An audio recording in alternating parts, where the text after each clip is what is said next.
The Difference Between the Godly and the Ungodly by James Meikle.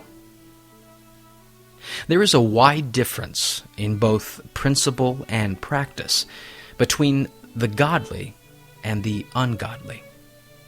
The affections of the godly are refined, and their desires exalted.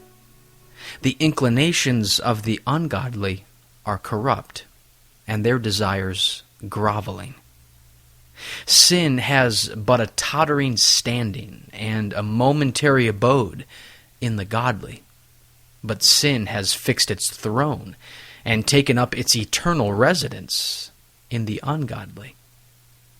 In the godly, grace and sin struggle for sovereignty.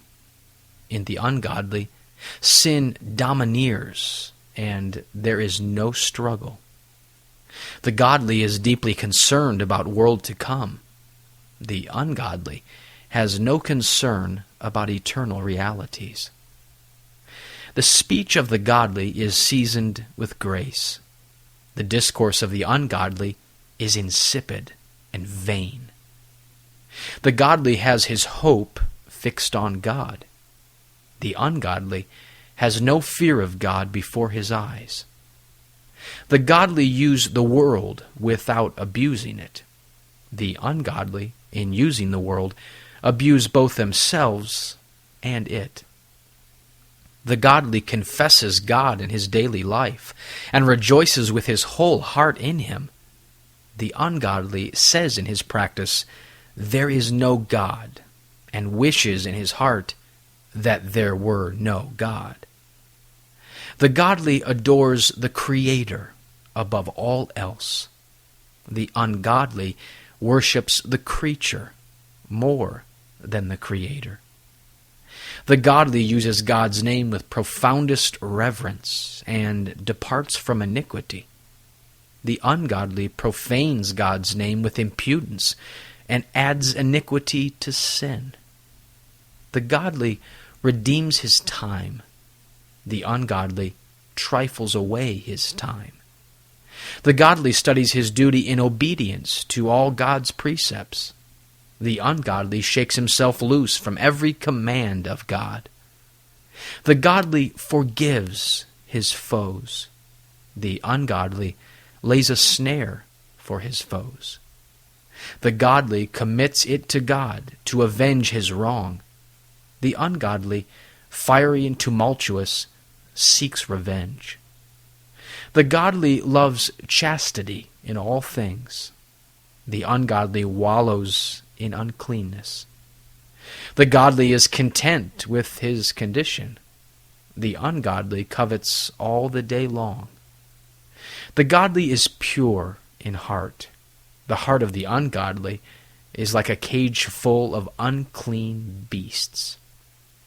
The godly walks at liberty in the ways of God.